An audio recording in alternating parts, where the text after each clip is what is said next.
Bonjour à tous, je vous retrouve pour cette deuxième vidéo autour du thème tenir sa comptabilité de loueur meublé soi-même.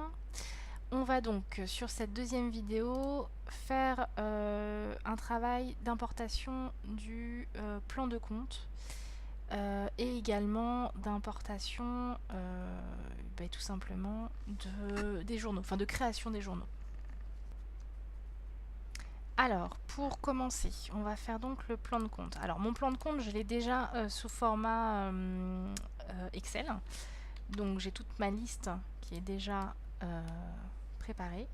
Ce que je vais faire, c'est que je vais simplement faire un copier-coller parce que l'avantage du logiciel Loop, c'est qu'il permet de faire ce genre de choses. Donc, je vais dans ma zone plan de compte généraux. Alors là, on vous propose d'importer un plan de compte type. Le souci, c'est que vous allez avoir énormément de comptes dont vous n'allez pas avoir l'utilité dans le cadre d'une activité de loueur meublé non professionnel. Et il n'y a pas de plan comptable pour cette activité-là. Donc moi, je partirais plutôt pour importer une liste de comptes très restreinte, quitte à en créer après s'il vous en manque, plutôt que de commencer avec une liste trop complète et vous perdre dans la multitude de comptes dont sera constitué le plan que vous aurez importé. Donc là, je vais importer moi-même mon plan de compte. Donc là, j'ai fait simplement un copier-coller, donc CTRL-C, CTRL-V. Là, il charge. Puis après, on va regarder comment fonctionnent en fait ces comptes, comment ils sont structurés.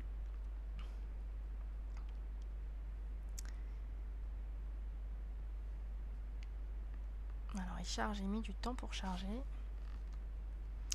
Donc voilà, le plan de compte est chargé. Donc je vais juste élargir les colonnes pour qu'on voit bien les intitulés et les numéros.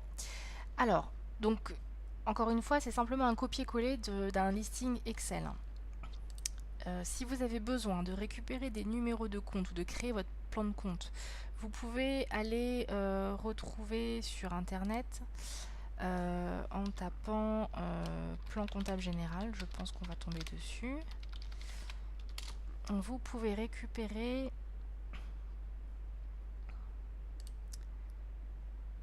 normalement, voilà, vous avez une version développée du plan comptable avec tous les numéros de compte et les principales rubriques et les sous-rubriques.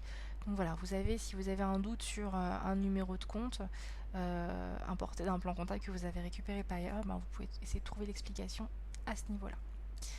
On revient sur notre plan de compte. Une fois que vous avez importé votre listing de comptes, vous pouvez tout à fait en supprimer ou rajouter certains comptes. Donc là, en l'occurrence, celui-là, j'aimerais le supprimer parce qu'il ne sert à rien. Voilà, celui-là aussi, je le supprime puisque je vais passer par un compte de compte courant. Donc je supprime. Et là, donc vous avez voilà, vos listes de comptes avec la classe qu'on appelle la classe de capitaux qui commence par un 1, la classe des immobilisations qui commence par un 2. Donc vous avez 21, et puis ensuite vous passez à 28. Le 8 en deuxième position représente les comptes d'immobilisation d'amortissement. Voilà, donc vous avez tous les comptes d'amortissement qui correspondent aux comptes d'immobilisation qui sont là. Donc à chaque fois, vous avez un 8 qui s'intercale entre les deux premiers chiffres du compte d'immobilisation. Puis ensuite, vous avez vos classes 4, vos comptes de tiers. Donc ici, ça va être le compte fournisseur centralisateur, c'est-à-dire que si vous avez plusieurs noms de fournisseurs, vous allez pouvoir les centraliser dans le 401 fournisseur, qui a un compte donc centralisateur global. Pareil pour les comptes de clients. Ensuite, vous avez votre compte courant, c'est-à-dire que ce sera le compte utilisé pour enregistrer tous les paiements que vous avez réalisés pour le compte de la société, mais via une carte bancaire qui serait à vous, par exemple. Un compte d'attente qui normalement ne devrait pas vous servir puisque vous saurez toujours affecter les écritures que vous allez récupérer de votre banque au compte de tiers et au compte de charge correspondant. Notre banque, donc là moi je vais en supprimer un, il y en a un de trop. J'ai pas besoin de deux comptes bancaires, un seul me suffit. Et puis ensuite, vous avez vos comptes de charge qui commencent par un 6 et vos comptes de produits d'encaissement donc qui commencent par un 7.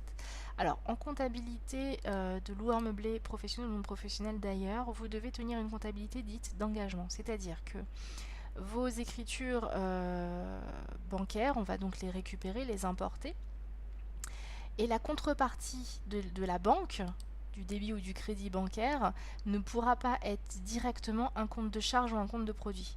Pourtant, on est d'accord qu'effectivement, la finalité, c'est qu'à chaque fois que vous avez un achat, bah ça passera forcément en compte de charge, et à chaque fois que vous avez un encaissement, ça passera forcément en compte de produit. Mais avant de basculer en compte de charge ou de produit, on va passer par un compte de tiers, qui sera un compte fournisseur quand la finalité c'est de faire arriver le montant dans le compte de charge, et un compte de client quand la finalité ça sera de faire arriver le montant en compte de produit, en compte de classe 7.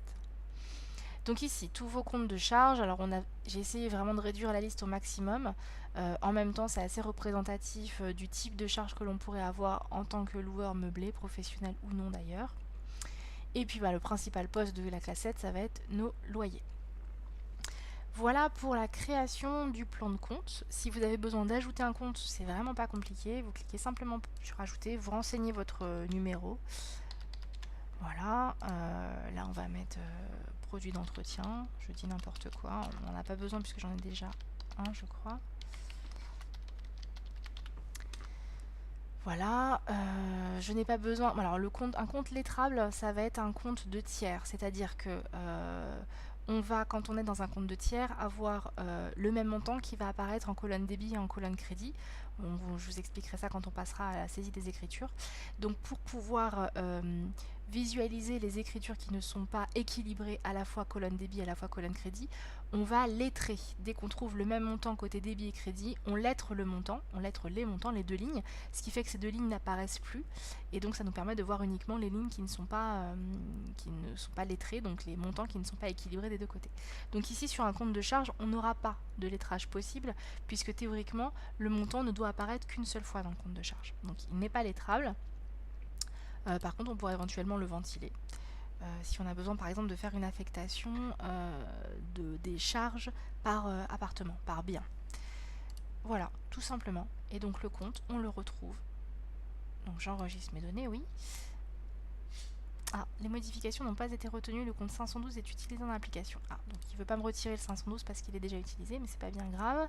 Je vous montre simplement qu'on peut retrouver, voilà, le compte que j'ai créé à l'instant, le compte produit d'entretien.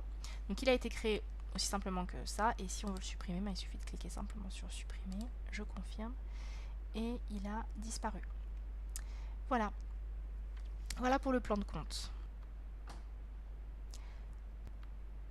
Ensuite, pour la création de mes journaux.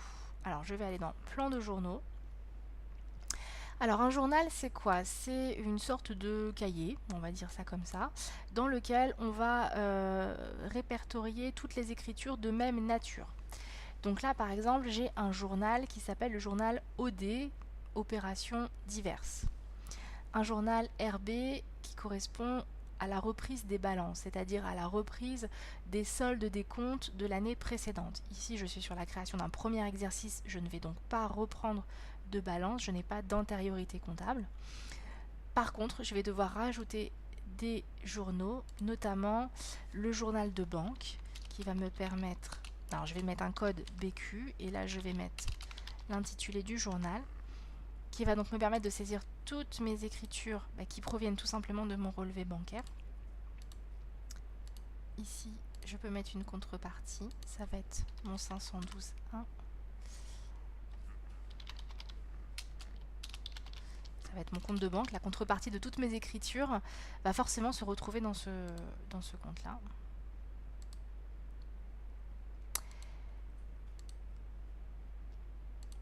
Donc je fais une contrepartie à l'écriture, c'est-à-dire qu'à chaque fois que je vais avoir une écriture, je vais avoir une ligne de contrepartie qui va apparaître.